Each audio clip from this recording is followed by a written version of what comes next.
Hello, everyone. Welcome to another exciting episode of the Indian Impact Podcast. Now, a lot of times when we move outside of India in different countries, we have this psychological adaptation that we need to go through. Sometimes it may be in your office place, sometimes culturally, or sometimes when you're planning to move back to India. A very esteemed guest with me, Vishwas Gupta, who has lived in Dubai, who has lived in Canada, who has failed in a couple of cafes and then started a community around psychology. And he has 200K plus following on Instagram. Welcome, Vishwas. Hi, Gaurav. So, Vishwas, I'm a bit excited and nervous at the same time because a lot of your videos begin by if you're thinking this, you're an idiot. Or if you're doing this, you don't know anything. So Yeah, tell us a bit about context, why you're a bit aggressive in your content. I think it's a well thought strategy, bhai. And the reason is when you're trying to make a point, it's better that you come across as an authority, right? You need to really mean it what you say, right? So that vocabulary is well thought. I mean, it also matches a lot of my personality traits. Yeah, but yeah, it is because that you can say it's a clickbait a lot of the times. So just having working with you for almost a month or more than that now, I think it's your personality trait as Well, thank well. you. I'll take it as a compliment. Okay. So Vishwas, tell me this, from a psychological standpoint, what is your assessment of Indian mass in general when they move outside of India? What kind of adaptation that they go through? It's both positive and negative in a lot of ways. I mean, there is no denying about the fact that we Indians are some of the smartest and the most Jugaadu people in the world. But that the Jugaad that we brag about so much, it does not come from a very right place. It's not like we are trained in that Jugaad. It's a psychological adaptation of living in a system that is highly complicated and sometimes not rewarding you. Okay, so we adapt as people to navigate our way, and that is what we call jugaad. So that jugaad comes around wherever we go. We know exactly how to pull things frugally. So that is one of the biggest psychological adaptation. I have seen this when I was living abroad, when I was working with the team who were a bunch of Europeans, one bunch of first world country people. The solution I came up with, almost none of them would have thought of. And the reason is very simple, because we lived in an environment where we had to come up with the idea to navigate around. So the sheer difficulty of living in a broken system is what brings a psychological adaptation of navigating through things. So yeah, this is one. Second is, we Indians are also way too much attached to our motherland, way Hmm. too much. The kind of culture we come from and the variety and the vibrance of the culture in terms of food, in terms of color, in terms of people, and the kind of people we have, and in terms of languages, in terms of festival, Warmth. yeah, this much of warmth, this much of culture around you, you don't see this in any other culture. Yeah. So, as people, we start feeling a little hollow when we move abroad. You'll see this a lot of the times. Indian move abroad, they try to find an Indian community or maybe an Indian neighborhood to live by so that they can feel a little closer to the home. Yeah. Yes. Yeah. So, that is the thing. I think these are the two biggest psychological adaptations. I think very well said. And to your first point, it comes directly as an advantage as well. You see, a Yeah. lot of CEOs, a lot of CXOs are Indians, right? And Yeah. the reason why they're able to reach to certain heights in the Western society is because they know this jugaad, right? And they Yeah. are able to navigate through complicated because, running a company is not an easy thing, right? It's very chaotic. You are pulled in Right. different directions. And so, Right. as living in India, you are pulled in different directions. You have a Mhm. lot of pressure to deal with. I think it Mhm. comes as an advantage as well. Right. No, absolutely. Absolutely. I actually would like to share a story here. There was I mean, it's a legend. I don't know whether it is true or not, but it rightly points out what we're talking about. Okay. So there is a guy, he shifts to Europe. Okay. Uh, and he starts working in this cheese manufacturing facility. Okay. So works with the French and Italian cheese companies. Okay. So these companies were packing the cheese boxes. They were completely opaque. Okay. Now the packaging is pretty light. Once you put the cheese block inside, then it becomes heavy. So there was some glitch in the machinery that the cheese was coming out. A lot of the times, the end product that came out, it was just the packaging. There was no cheese inside it. Now, and there was no way to detect it rather than just physically check each and every box. You'd have to lift it up and then you have to shake it and check if there is cheese inside or not. Okay. So they tried fixing it, they just couldn't. Okay, because there was a glitch in the machinery. So the management came up with an idea that there is a technology there in Japan which can scan, which can X-ray the entire thing. If a block does not, if the packaging does not have cheese in it, so we can get it. It is this much expensive and this and that. The guy who was Indian working there, he just did one thing. He put up a fan near the conveyor belt, and the fan was fast enough. So every single time a light box passes, it flew. Yeah.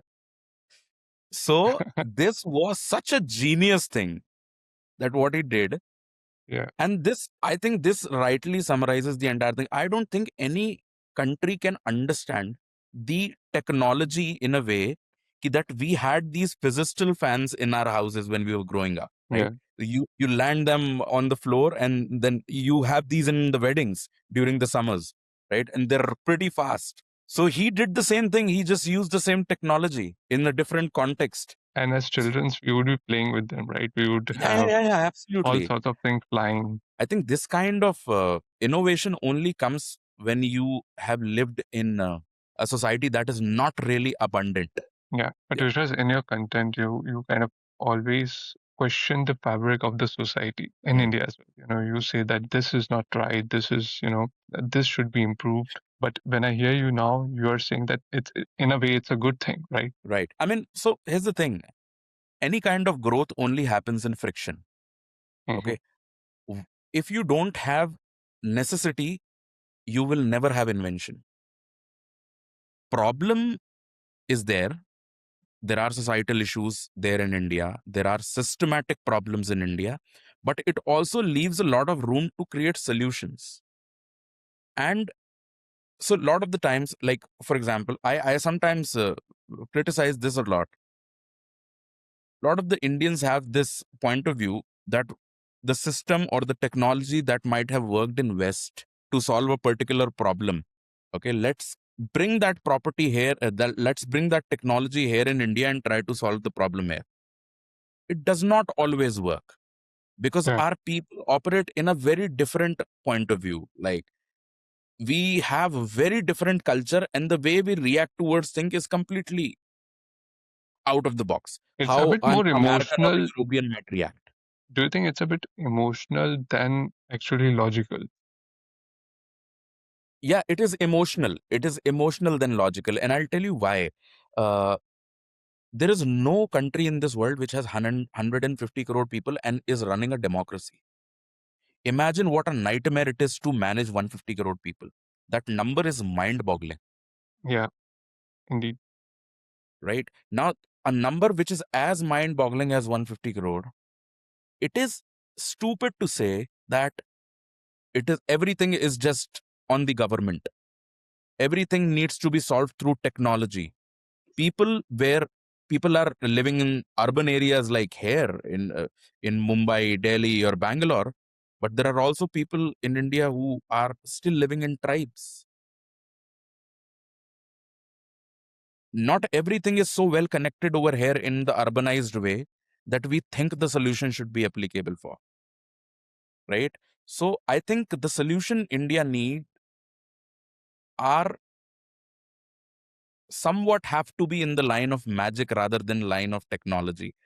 All I mean, they can't always be technological solutions for Yeah, all the technical problems. indeed. No. So I think let's come back to the Indians living out of India, right? And a lot of times you may have seen that we may be loud at home, but when Mhm. we kind of move outside, we are not speaking a lot, right? Do you think that is because of language barrier, or is it because of the change in the situation? What happens mentally? I think there are two reasons for this. First of all, there is no language barrier. If a Indian goes abroad, they can pretty much speak their language fluently. We are very smart like that. the good part about being Indian is you're very, very adaptive. You learn really fast, right? Because you have a point to prove. Hmm. You go to a different country where the culture is not as accepting as it should be or might be, right? Or you have to make your space. Now, this reminds me of entire scenario when I was growing up. So I changed a lot of school because my father was a businessman and his business failed a couple of times. So we were changing cities. Because of that, we were changing schools. Whenever I used to change a school, and when I was a little adult, like I was in class 8th or 9th or 10th standard, studying and performing comes really later. Trying to make your space inside the classroom among those people who are studying since childhood together is a bigger deal. Now you have Hmm. to look for your survival first before you look for grades, right? So that kind of psychological adaptation happens to Indians going abroad as well. So first we try to make our space there as human beings. That because we are trying to become part of a culture that we are not fully aware about. So we try a little harder, a little extra, not trying to intrude anyone's privacy, not trying to stepping over something that we should not. And that time we are a little cautious because in our culture, if I have to go to my friend's house, I don't have to ask for permission. Yeah. If I have to have lunch or dinner with my parents, I don't have to call them and take an appointment. But that does not happen outside. People, Yeah. Indians are highly socialist beings. Like, we live in society. We are very, very social people. But people in West, people in other countries, they are more individualistic. Oh, exactly. Yeah. So we also try not to intrude their individuality because at the end of the day, culture exports through media. Before going to that country, we have also consumed a lot of media to understand a lot about that country before going. So I think that kind of psychological adaptation is fascinating to see. No, indeed. And I kind of completely agree with you. Even here, when you need to, a lot of people have their weekends booked in advance, like, next 6, 7 Right. weekends, they already have appointments, they have all the calendars full. They're Right. meeting some friends, so they need to book in advance. Calendar needs to be aligned. So I completely Right. agree and kind of understand what you're saying. But at the same time, when we go to our friend's house, we go unannounced, right? That's Yeah. natural to us. Right. Right. Absolutely. And also, I'll say this entire calendar thing, sometimes it baffles me. I mean, for Indians, we don't operate through calendars, we operate through priorities. Hmm. Okay. People who live in West, other societies, other culture, they religiously follow their calendar. Okay, I have this time slot booked for this time slot booked for this is for family, and I will follow my calendar religiously. But we Indians make room for priority first. Yeah, What is my first priority? What is my and the priority can shift on the go. If a situation arises where I might have to make a room for some special meeting for some special purpose, I will go out of the way to do that, because exactly. our perception of priority comes very natural that we need to accommodate. We need to accommodate. Okay, so we are very adjusting people like that. I mean, it comes with its own pros and cons, but yeah, I like the pros more. Exactly, definitely. I think Vishwas, you also mentioned that you used to move a lot. So Yeah, you used to change schools. So who's yeah. who's Vishwas Gupta? Like, if you can tell us a bit about yourself, a bit about your background. So okay, so I grew up in a very humble background, in a very humble family. Very comfortable though, no complaints. The only problem that I had growing up was that I changed too many schools. I was an obese kid, very underconfident and all, and got bullied a lot of the times. So there were a lot of so I have to adapt myself to not get bullied, right? So because of that, I adapted a lot. I grew as a person, although I started my journey in terms of profession as a chef. So I was a hotel management graduate, and I started my career in back in 2014. Then I was working with the Oberoi groups in Mumbai. Uh, it's best hotel chain in the world till date. So Hmm. this is one more part about India. Uh, when it comes to hospitality, nobody can come near us. There is no chance. Yeah. Nobody stands a chance. Okay. So Indian hospitality is top notch. Okay. Second thing. So I was being a chef, and then I went to Dubai. I was working with Taj. Then I went to Canada, and then I came back and started few ventures. First venture flopped miserably. Then I started a food company, which grew really well, scaled well. But then COVID had different plans, so we had to shut that too. A successful business got shut. Post Okay. that, I decided not to do anything related to food for a while, because it takes capital, it takes patience and capital. By the time I had some understanding of marketing, and because I used to read psychology to understand marketing a lot, uh, so I started my own marketing agency. So Creator First Media is the agency that I run right now, Hmm. which specializes in content creation and content marketing, especially viral content. And yeah, we serve UK, US based clients and Indian clients. And also, I'm a content creator. I like to talk psychology a lot. So yeah, so that is the entire journey, brother. Nice, amazing. Like it's kind of whenever you fail in something, you learn a lot, right? And Yeah, it may be possible that you may not succeed in one direction, but then those learnings are always applicable in anything that you do. absolutely, no doubt. Life is a game of power law. Life is a game of power law. It's not how sharp you can shoot. It's how many number of times you can shoot. You have to put it like machine gun. You can keep shooting, something hits the target. Yeah. What is power law? Can you explain? So, okay, so there are two ways to look at things. One is normal distribution, one is power law. So, for example, there is a market with 100 business owners in it. Hmm. In a game of normal distribution, 90% of people perform evenly. I mean, somebody is doing a little more or little less, but they're marginally on a same level of business. In the game of power law, out of 100 people, two people own the 90% of the market. The rest 8 owns the 2% of the market, and remaining 90 don't make any money. So life, I think, is a game of power law. Okay. Okay, so in general, it is not just about how accurate you are in your shot. It is about how many attempts you can make in life. The more attempts you make, the more chances there are for you making. So it's just a lot of times, you need to be fortunate enough to even make few attempts, right? Sometimes Yeah. life gives you just one chance, right? Mm. Right. So this is how I look at it. Me taking one chance or two chances in life, my success rate will be terrible, statistically and probabilistically, if you Hmm. see, right? But if I make 10 attempts, me making one shot good are far more than if I would have taken just two chances. So this is why I believe that consistency beats anything. Persistence beats anything.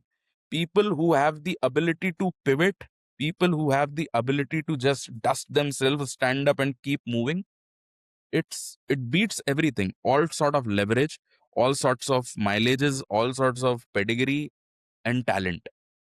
And I think Indians are filled with those examples. I think people who have the stories of rags to riches, it is not because they got disproportionately lucky. What people misunderstand, that it's just the success. They don't see the journey behind it, that they tried for a very long period of time, Yeah.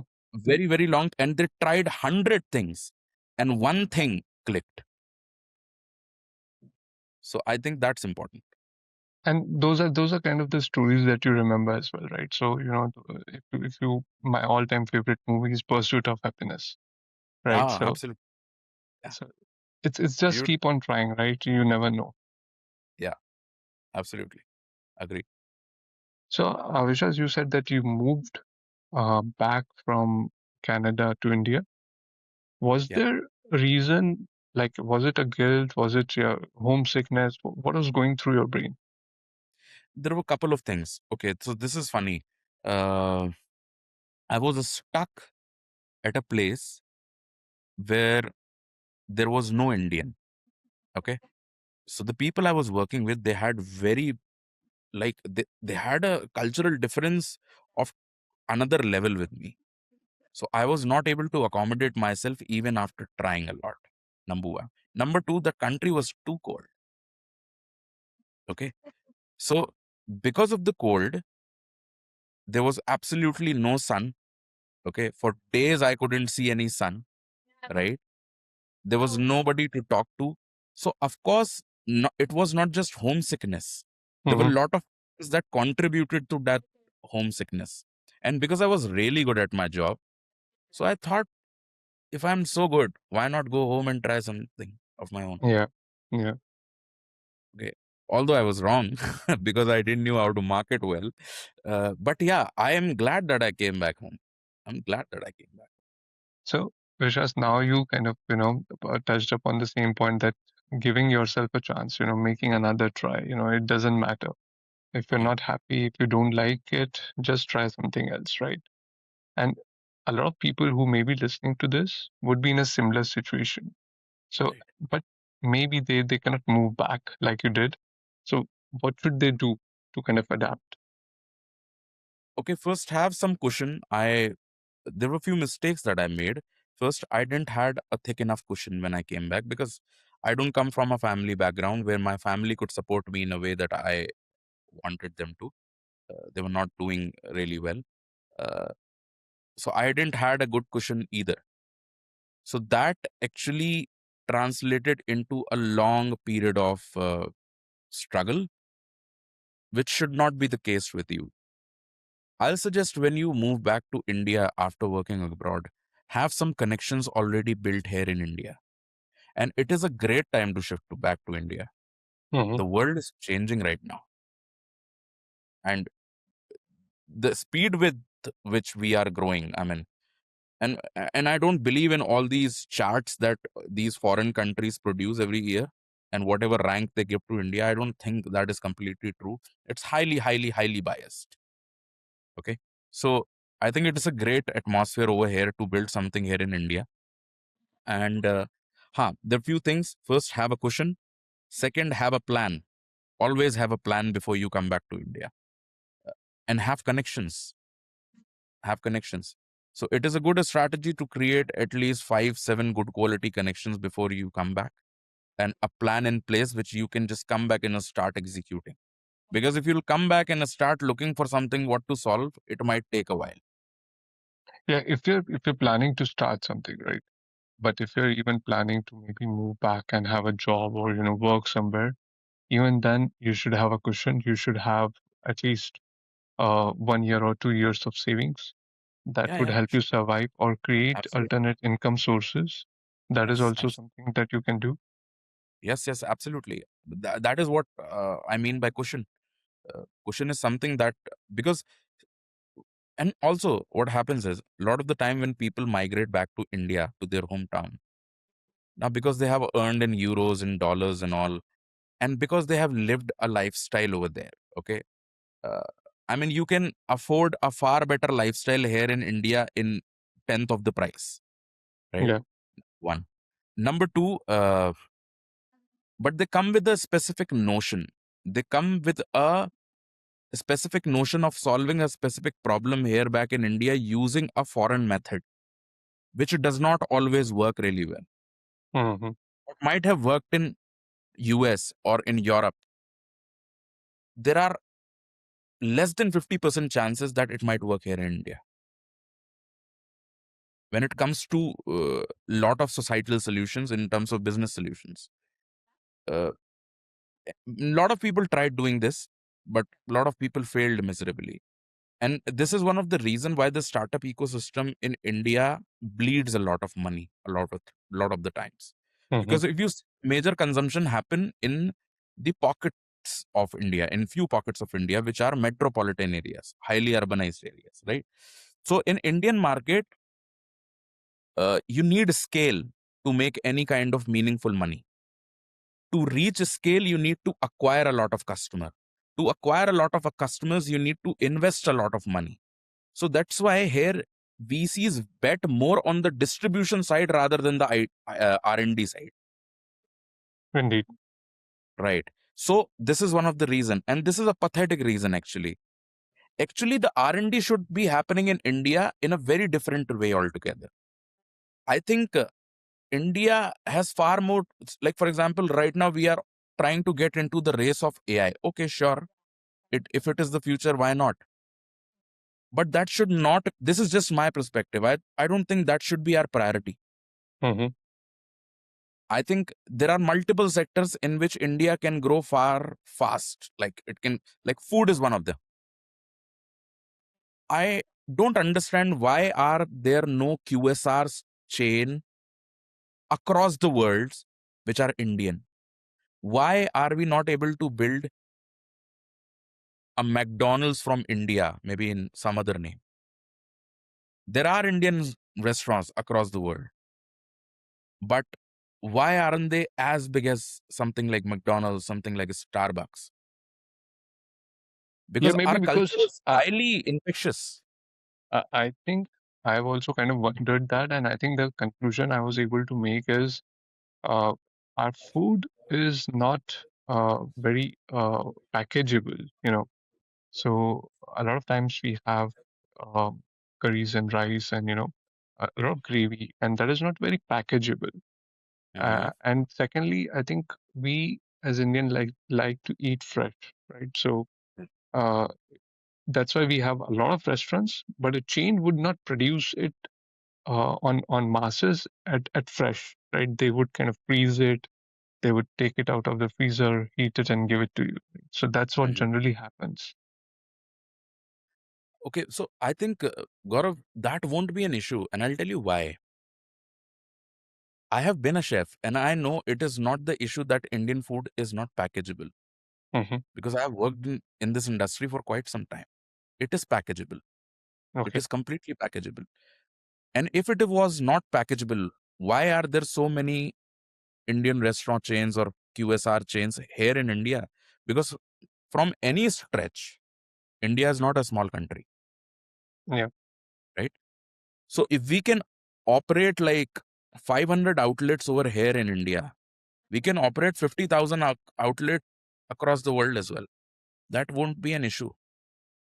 I think a lot of the time we Indians underestimate ourselves, underestimate what we are capable of pulling off. Hmm. Like there was a company I saw the other day in Shark Tank, India. This is like way back, like maybe 2 3 years back. So what they were doing, they basically created Indian sauces in packages, like how Okay. you get mayonnaise and barbecue sauce in those Yeah. squeezy bottles. They created Indian version of it.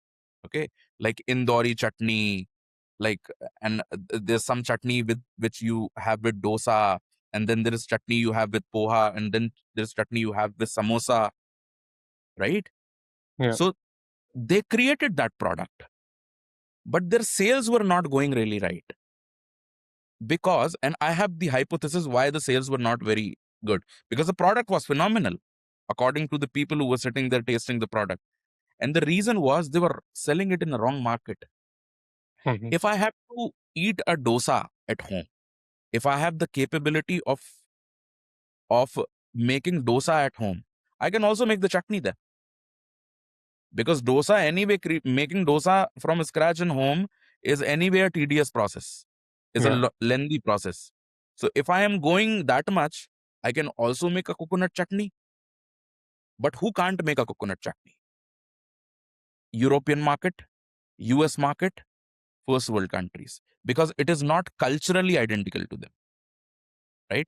This is a very big factor. If you see, mayonnaise is very, very easy to make. Yeah. I'll tell you the recipe right now, you can make at home today. I think it's But, oil and egg, but and you kind of yeah, but mix it. when do we actually make mayonnaise at home? Never, Never. Yeah. never.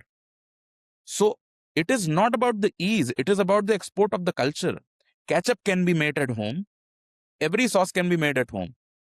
But we Indians don't do that because it is not culturally native to us. So if we have acknowledged these sauces from outside the country in our culture and we are buying it in our market, the opposite can also happen.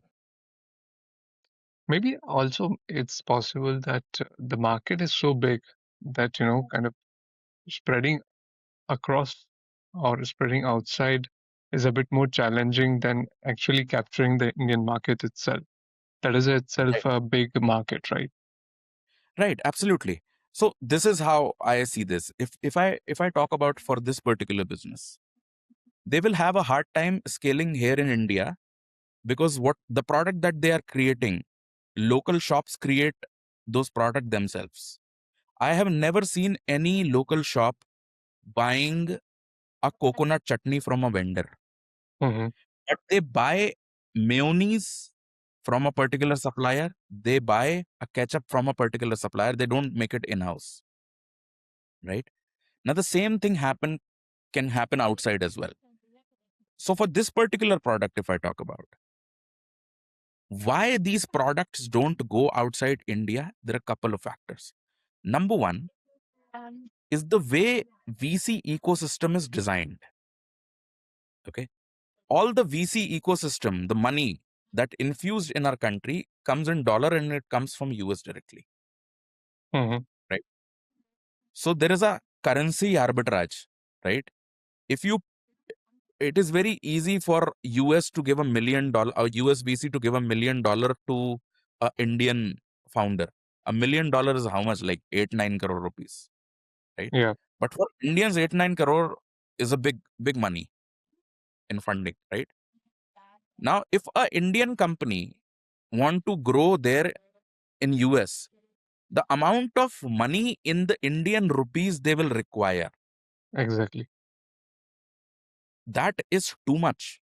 And whether a VC fund which is based out of US will fund an Indian company to scale their product there in US. So I'll tell you this, Vishwas. This is the gap I'm also trying to solve, Yeah, sitting here in Europe, trying to help a lot of Indian companies who want to expand in Europe so that they don't have to spend that much amount of money to actually land here first. You already right, have hands and feet on ground, so right, can help you with a lot of things here. And we have our community everywhere, right? So right. scaling and reaching out to masses is also not an issue. Right. So and I think it's a valid problem. Yeah. Um, but coming back to the topic, I think we kind of lost our way in food and culture. But yeah, coming back, a lot of times, Indians have this guilt of when they kind of live maybe in London or somewhere. They always feel like the parents back at home are alone, right? And a lot of times they have to move back because of that guilt. What Mm. do you think? Is that guilt that one should have, or how you can adapt to it, or what should you think differently, uh, and kind of make peace with it? I think, yeah, there is nothing right and wrong in having the guilt. Guilt is a guilt, and it comes very culturally to us because as a society, first our parents take care of us, then we take care of them, right? And lot of us, wherever we sit in our life, our parents worked really, really, really hard to make us through this, right? Yeah, They had very big part to play in whatever little we have achieved as people, right? In countries that we usually go and work then as a diaspora, those countries are built very differently. You are thrown out of the house after 18, make your life go, right? So you all what you create of yourself or you are not able to create of yourself is completely on you. But here our parents are involved in everything. By the time you get your first job, even if you don't have enough salary in your first job, your father is crediting some money to your account that, okay, pay your rent, yeah. right? Kind of mileage. So I think it is completely fair if we are missing our parents and we feel that guilt. And I completely understand it is a dilemma that we are in. We also have to make ends meet. We also have to achieve something because we are coming from absolutely nothing, right? Yeah. So for that, we have to take big leaps. We have to move countries. We have to command position. We have to command cultures. But at the same time, we come from a place, and that place has a lot of history and lot of part to play in wherever we are. So I think it is completely fine that if we miss our parents, if we miss our hometown, if we miss our family or mohallas and whatever. But one way to solve it is we need to always realize that all of this work, all of this persuasion towards things has a final agenda. And that final agenda is to be happy, to make something out of themselves, to ourselves, so that we can help our people. Yeah. One of the biggest motivator to all the people living abroad is that I need to give a very good life to the people living back home, right? They send a lot of money home. There are billions of dollars that our diaspora sends every single year to our Yeah. country. That is one of the very big reason of our foreign reserves, right? The largest. Last year it was around 130 billion. Yeah, $130 billion. Imagine, Yeah. right? So that amount of money we are sending home, and why are we doing that? One reason: people who are waiting for us back home, they can lead a good life. So I think once in a while we should try to take out time from our hustle, bustle, busy calendars to talk to our parents, to talk to our loved ones. And yeah, bro, life is anyway. It is a juggle between wrong and really wrong. What will you? Yeah, indeed. And I think uh, a, a lot of times your parents also realize it and they are also still making that sacrifice, uh, saying that, yeah, everything is okay, even if, they would not, you know, so yeah. Yeah, I think government has to play a very big role in this, because if the government want people to stay back home, the government can create an atmosphere that works in that favor. I think it is already trying. Our government has already tried a lot. Okay, Hmm. multiple schemes, but again, 150 crore people. There is a lot of work to be done. Yeah.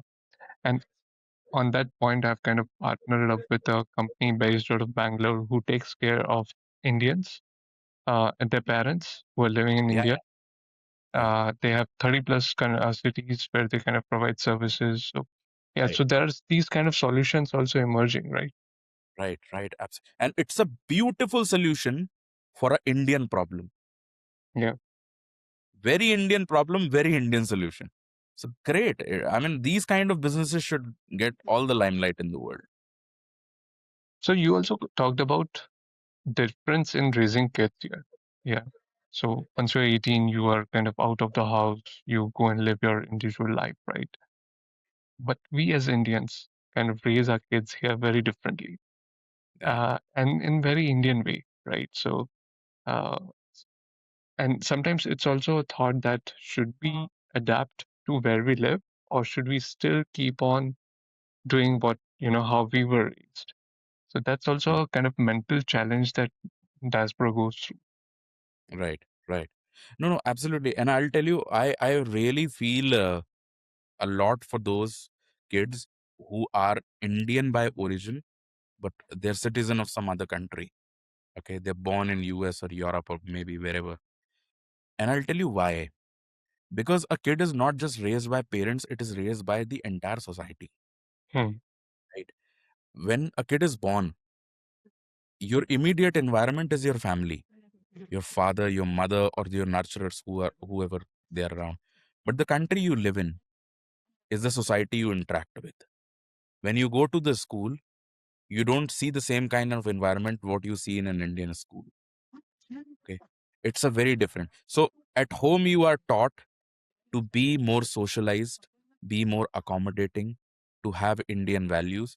But when you go outside, if you're living in other country for taking education to make friends, the environment is teaching you to be more individualistic, to adapt more to the local culture, right? So there is a constant tussle right? So and because lot of the personality traits a kid is born with, they are genetical. Okay, and they're genetically these personality traits are not just genetical, they are geographically genetical, Hmm. right? Because there are a lot of because there is an evolution line that has been running in Exactly. that particular geography, Yeah. right? Yeah. So I feel really something for those people. That a lot of them turned out to be really bright and very different as a personality, where you have a mix of where you also accommodate people, but you also have your boundaries. But yeah, in most cases that is not successful, in most cases. I would And I've imagine yeah growing like this, a person would feel lost, right? yeah yeah yeah because you never get to know who you actually are.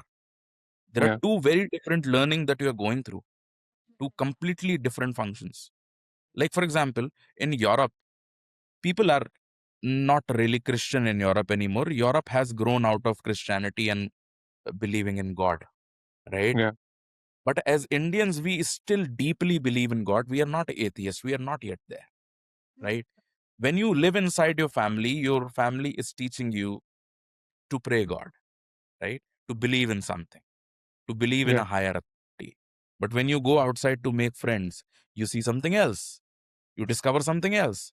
So what do you do exactly, right? So sometimes this mental tussle also helps you to expand in territories that might be interesting, but that's once in a while case. Most of the people feel lost. So, what should the parents do?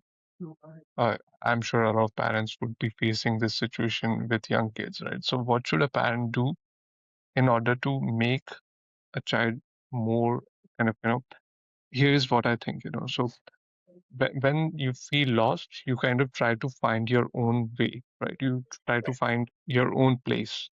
And Right, to that, you have to read a lot, you have to learn a lot, you have to experience a lot of different things. right. Uh, so I think it, what I think is a parent should allow your child to kind of experience everything and then adopt what they feel right. I think because Indian parents are too much in their kids, we don't leave our kids out of our sight. Yeah, At times, we are so possessive about them that we don't even let them make their own mistakes. exactly. That's how Indian parenting works a lot of the times. If you are a parent living in abroad, your kid is born in abroad, is a citizen of a country now, which is not India. I think it is pointless to try to raise him in total Indian values, because he anyway is going to be a citizen of a different country. He's not an Indian citizen. If he's born in Germany, he is a German or she is a German, right? So it is better if they adapt to the local culture more, because it is far better to their survival, because they are anyway going to have a very hard time because of their looks, because they look in a certain way, Hmm. right? Now, at least they should behave in a native way. Because if you look different and then you behave also different, imagine you trying to accommodate in a foreign culture. You can't, right? So, this is the reason why we Indians try too hard to accommodate ourselves in a foreign culture. You see a lot of these bright prodigies, be it in chess, be it in spelling kind of stages, quizzes. You see a lot of these children videos. Right. They're like genius, right? So is it like Indians focusing a lot on studies and a lot on, the way we are raised in terms of focusing on studies more than, let's say, sports or any other experiences? Is that Right. the reason? And is it right? I don't know about right and wrong. I'll tell you my perspective. I think you need to behave like where you live, okay? Not how you want to, okay? Because at the end of the day, anyone's survival uh, is pointless without the society they live in, right? So at the end of the day, these parents who teach their kids to calculate really fast, or to do really good accounting or whatever, or to learn spellings. Okay. At the end of the day, you can see that even after they migrating to abroad, their mindset still operate from the same point of view that a kid need to study first, then do anything later. Because back growing up in India, the only way they could escape poverty was study, Yeah. right? So academics, focusing too much on academics is still a problem. Still, parents a lot of the times pressurizes their kids. Does not matter which geographical location they're living in. How will you take a Indian? You can take an Indian out of India. How will you take India out of an Indian? Right? Yeah, exactly. That is so true. We talked about so many things that are kind of affecting and creating stress. I'll give you a stat. So around there was a study done, and the native people who go through a lot of mental issues, the diaspora, Indian diaspora, is double that. So if native people are 12% going through mental issues, the diaspora would be 24%, which is a Right. kind of mind-boggling number, right? And Right. yet, it was seen that only 1% of those population would actually seek help, Right. or go talk to a psychiatrist, or Right. which I think is very wrong, right? So, how do you kind of realize that you need help when you're Yeah. going through so many things, and you're pulled in so many different directions? Why a lot of the times Indian don't even know there is something wrong with them. They can just Hmm. feel it and point it out. Because any kind of emotional intelligence requires some sort of vocabulary or introspection to find out what is wrong with you. Right? I am feeling bad, but that is all what I can explain. I can't explain how exactly am I feeling bad, what is the reason behind it. I can't navigate it back to a particular point where it started, why is this started. And that is because the kind of environment we usually grow up in, it asks us to suppress our emotions, Hmm. right? And why we were asked to suppress our emotions? Because as a society, very, very less individualistic, more about people around us. So we have to suppress our emotions to accommodate others, Hmm. right? Now, this is such a deep psychological adaptation that once you get into this habit, it is very, very difficult to come out of it. You really need to actively participate in the growth of yourself. Otherwise, people don't. Like, for example, I run a workshop. Okay, there is a course I created on the exact same thing: be your own therapist. Okay. Because because what we see here in India is that therapy becomes a problem for people for two reasons. First of all, good therapy is rare. Second of all, there is a taboo involved in it, Yeah. right? That what should I even tell this therapist? What am I going through? I don't myself even know. Yeah.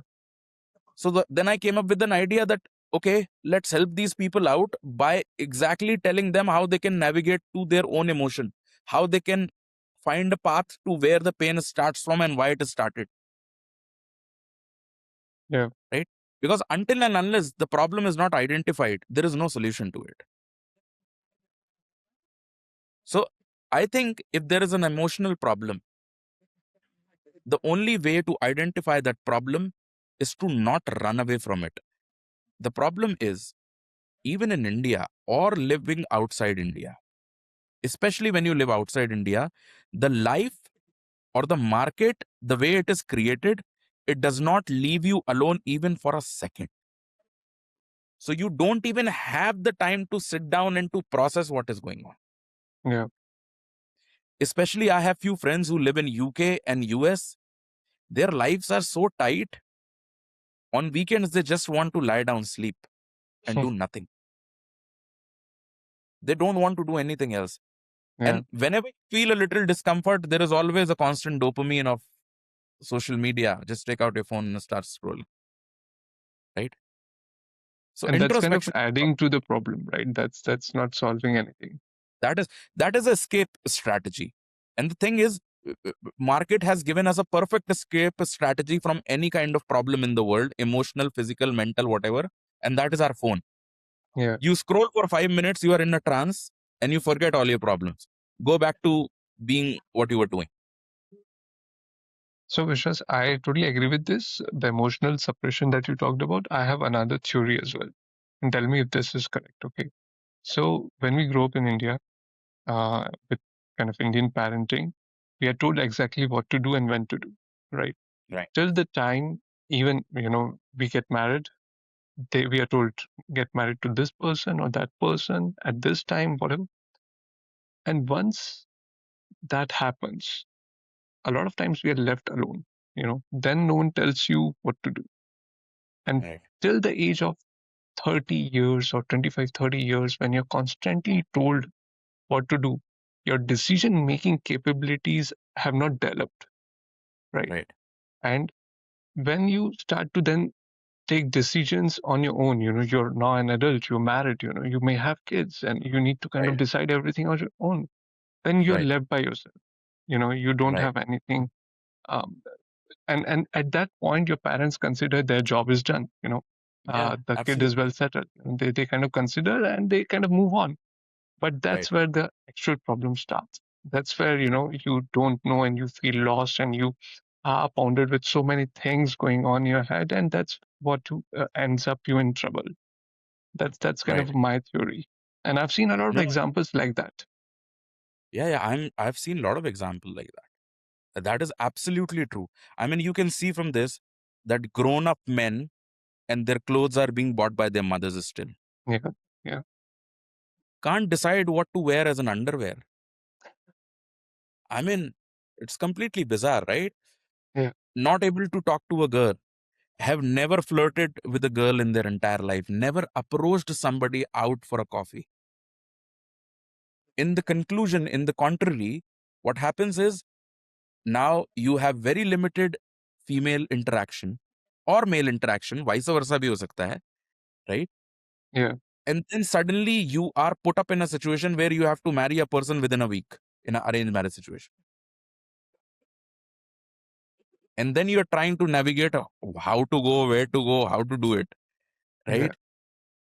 So it is a nightmare. It is a nightmare.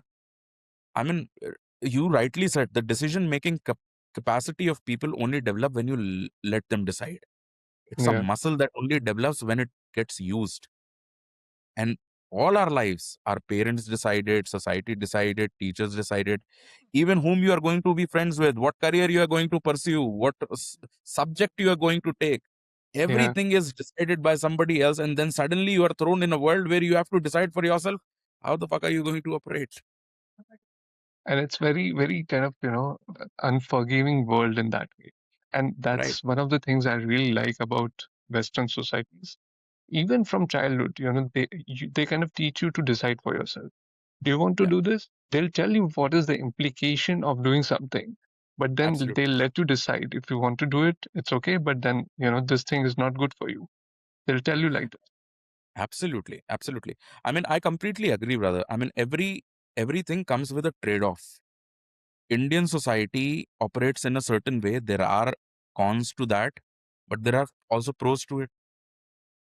So in the Western culture, I mean, there are pros to the fact that when you let a person become individualistic, you let them take their own decisions. They do take their own decisions and they make something of themselves. Yeah, But there are also consequences to it. They become so independent, so individualistic that they are not ready to accommodate anybody in their life whatsoever. This is the reason why the divorce rates are super high in Western culture. definitely. They can't tolerate the very person they love and marry. And there is no absolute concept of arranged marriage over there, Yeah, even after that. So, yeah, that becomes a problem too. So, I think every culture has their own pros and cons. But on the con side, we have to, there is a trade off. You can't have best of all the worlds, I think. yeah. And I think there's no right and wrong, right? It's for you to decide what works for you, Right, and kind of be with it. Accept that this is what I chose, and I'll live by it. right. Absolutely. I totally agree.